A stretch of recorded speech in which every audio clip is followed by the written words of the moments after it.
Today's techniques made my face go from this to this in just 2 weeks, and Japan's oldest doctor will show you exactly how. Facial change is one of aging's most overlooked struggles. Nearly 70% of seniors develop lower face muscle imbalance after 60, and research from Harvard Health Publishing shows that this imbalance pulls the expression downward and quietly steals confidence from your own reflection. That is why this is one you must watch, because Japan's oldest doctor will show you why the face begins to pull downward with age and how you as a senior can reverse this process.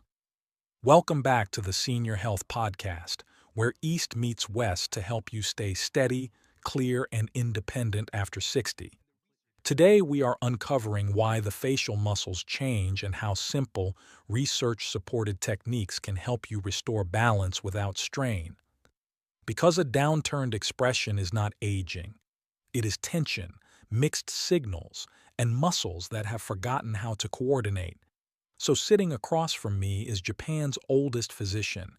He has spent nearly a century teaching seniors how to restore that harmony, and today he is here for you. Doctor, welcome back. Thank you, John. It is always a pleasure. So let us start with a question to everyone listening. Have you ever looked in the mirror and noticed why you appear tired or sad, even when you are not? Most of the time we tend to blame age, but often it is your facial muscles asking for help. At least I have, and I think this is the perfect moment for you as a listener to share your experience in the comments. Please type 1 if you feel your face often looks tense or hanging downward, and type 2 if you do not. John, changes in expression are one of the clearest signs that the facial muscles are overloaded. When tension builds in the lower muscles and the upper ones weaken, the brain reads that imbalance as emotional strain. It reinforces the expression even when you feel calm. Many seniors believe this is permanent, but today I will show them it is not. Amazing. What will exactly happen in this episode? We will walk through 3 simple phases with exercises that help the face return to balance and teach the muscles to relax, stretch, and activate from the inside out. If you have ever felt frustrated by the way your expression seems to droop, I recommend you stay with us until the end so you understand the entire sequence. This reminds me of a patient I once treated. She was 68, and at first she skipped several exercises because she thought doing only part of the sequence would be enough. Nothing changed. But once she followed every step and completed the full sequence, her face transformed almost overnight. Exactly. When you follow the full sequence, every muscle receives the support it needs. That is when the expression begins to change. The face responds only when the whole routine is honored. So, doctor, what is the first technique we will be discussing today? John, before we dive into the first technique, we need to understand why the face changes so dramatically with age. The muscles of the face are small and delicate, and they respond quickly to how we live, how we breathe, and how we carry stress. When certain muscles tighten and others weaken, the whole expression begins to shift without our permission. Many seniors think this happens overnight, but it is usually years of quiet imbalance that finally becomes visible. That makes so much sense, doctor. I hear this from seniors all the time, yet very few understand what is actually happening underneath the skin. Yes, and this is where it becomes important. The lower muscles often work harder because they are pulled down by daily habits like jaw tension or shallow breathing. The upper muscles work less, and over time, they lose their natural lift. The brain sees this imbalance and treats it like your emotional default, even if your mood is steady. It is remarkable how faithfully the face mirrors the patterns we repeat without realizing it. It is almost like the face is telling a story the senior never meant to tell. Exactly. And once we see the roots of these changes, we finally know where to begin. The face cannot shift upward again until we understand what is pulling it down. So if this imbalance is quietly shaping expression, then we need to know which parts of the face are doing most of that pulling. What exactly are the muscles that begin dragging the expression downward as seniors age? John, let us begin with the muscles that sit closest to the corners of the mouth. These are small, powerful fibers that pull downward every time we clench the jaw or hold tension in the chin. Over time they grow dominant because they work more often than the muscles that lift the smile. When that balance shifts, the face slowly begins to carry an expression that feels heavier than the emotion inside. I see this so often, doctor. Seniors tell me they feel calm, yet the mirror shows something entirely different. Yes, and that mismatch can be painful. The muscle that lowers the mouth corner can become so active that it works even when the senior is resting.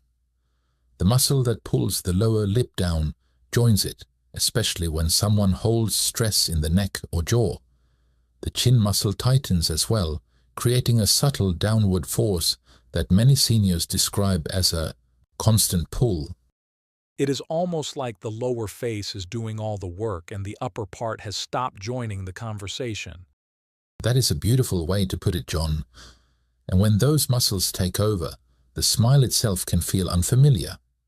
The key is learning how to quiet those dominant muscles so the lighter ones have room to rise again. So to help the face lift naturally, we really need to understand how to release those overworked areas before anything else can change. Exactly. And once seniors feel those muscles soften, they often notice that expression shifting within minutes. It is one of the most encouraging moments in this entire process. That is remarkable, doctor. It makes me wonder how someone listening right now can begin feeling that shift for themselves. What is the very first step seniors should take to relax those muscles and give the face a chance to reset? John, the very first step in phase 1, which is the relaxation phase, is to soften the muscles that have been pulling the face downward for years. Start by placing your fingertips along the jawline, right where the bone curves under the ear. Press gently and glide forward in small, steady circles. Most seniors feel tenderness there, and that tenderness is the muscle telling you it has been working far too hard. That description is so vivid, doctor. I can almost feel how much tension many seniors have been unknowingly carrying in that area. Yes, and that is why this step matters in the relaxation phase. When they work along the jawline with slow pressure, the muscle that drags the mouth corner down begins to release almost immediately.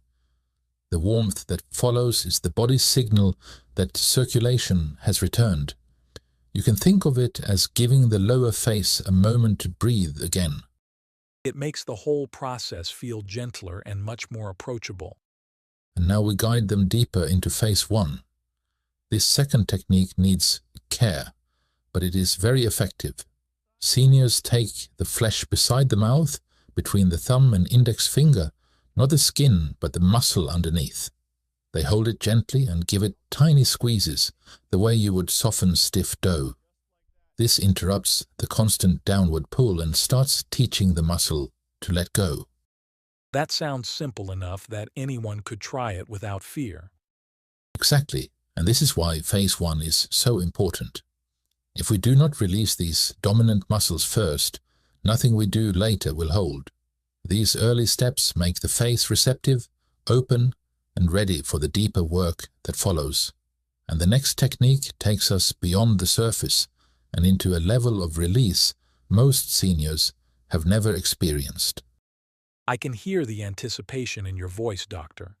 What makes the next technique work so much deeper than these first two? John, this next technique works deeper because it reaches the muscle from both the inside and the outside at the same time. Place one clean finger inside your mouth along the inner cheek, then place your other hand on the same spot from the outside. When you press gently between those 2 points, you meet the tightest part of the muscle and give it a chance to release in a way surface touch alone can never achieve. It feels unusual to picture, but surprisingly intuitive once you understand what you are targeting. Yes, and once you feel that release begin, you can move your inner finger slightly upward to reach the base of the nasolabial fold. Support it from the outside and massage between the two fingers. This softens the tissue that deepens the fold and opens space along the cheek.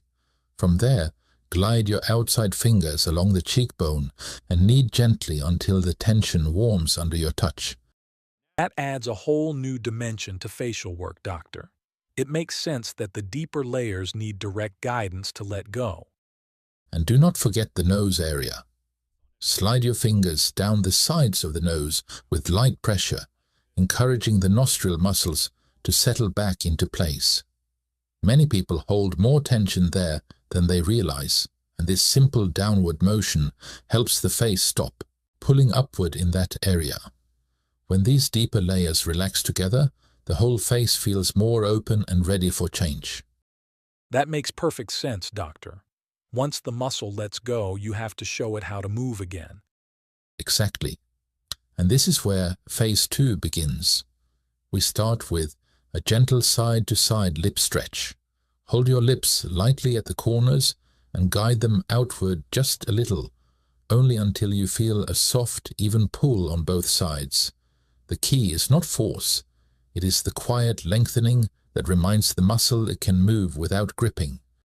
It already sounds like something that brings freedom back to the expression. Yes, and it does more than that. As you repeat the movement, you will feel the tight fibers around the mouth soften and lengthen. Many people notice a warm sensation or a sense of space across the lower face. That is the muscle letting go of years of shortening, and it prepares the smile to rise without strain. And then you take it a step further. Try lifting your upper lip slightly, keeping it level so both sides stretch evenly. Imagine creating a small shelf with the lip rather than pulling it upward sharply. You only want enough height to feel a controlled stretch beneath the nose. That tiny movement wakes the lifting muscles that have been silent for far too long. I can imagine how empowering that feels. These stretches seem simple, but they clearly shape how the face learns to lift.